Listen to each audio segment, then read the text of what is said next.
Welcome to part 2 of runner's knee. We talk about two things. There's either normal loading but amplified, or two, abnormal loading on different parts of the back of the kneecap or within that femoral groove that aren't meant for that, and that can lead to overuse and thus pain. So what happens in normal alignment in people's anatomy, there's a bit of this what we call valgus offset. And so you can see the cumulative line of force of all four quads together goes up in this direction, and then where the kneecap inserts into the tibia is right here at the tibial tuberosity. So if we combine those two force vectors together, we get this outward or this lateral pull. And so you can imagine why, if this is pulling outward, where that is compressing is towards the outside or the lateral part of the back of the kneecap. Valgus, not to be confused with someone's just general anatomy, that's their structure, that can be a later post. This collapsing, which we'll see in a little bit how this is going to play out, what can cause this is usually at the hip level. But what happens is when we get this dynamic valgus, meaning going towards midline, you can see how now this force vector, this line, is a little bit more towards the outside. This bottom one stays relatively the same, but we're also adding this bit of a torsion because our bodies are three-dimensional in nature. We're not just acting in this frontal plane. We're getting some of this internal rotation of the femur and some external rotation of that tibia.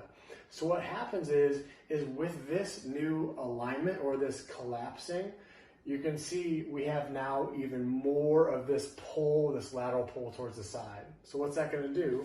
You'll see how now we're getting even more compression on the outside part. All right, so tying it back to our analogy before about the bobsled. If you have no idea what I'm talking about, please, for the love of God, go back to post and look at that. That way you don't think I'm crazy. You might already think I'm crazy, but let's at least make it a little bit less crazy. So we talk about we've got four quads, your bobsled, which is the kneecap. You've got four bobs, participants. The normal, if there's the tight quad squad, the beefcakes, that was causing some not atypical, but normal compression within that kneecap or within that trochlear groove, but it was amplified. So that was one of the amplifiers. Now what's going to happen is these four beefcakes, we've got a new team. The weak squad. So we changed out two of the dudes for Bert and Ernie. Great guys, grew up on them, no offense to them.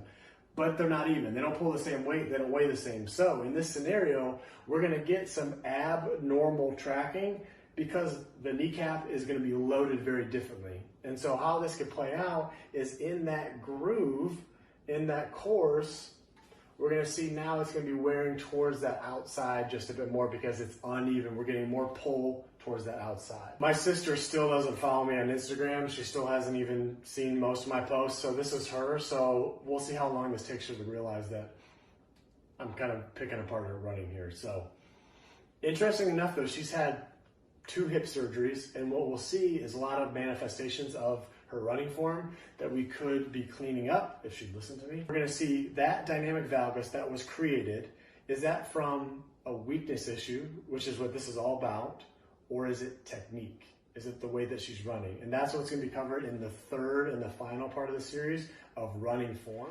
So we can see here, this is how that dynamic valgus plays out in real life. Here's the front view on the right. Here's the back view as well. And so we see is what typically causes this is weakness of that hip abductor or that glute med. The inability of keeping that pelvis level with the ground reaction forces with gravity pulling it down, we can get some of this collapse. Notice how the knees are very close together here. So is this a weakness or could it be form? Again, will be delved into later.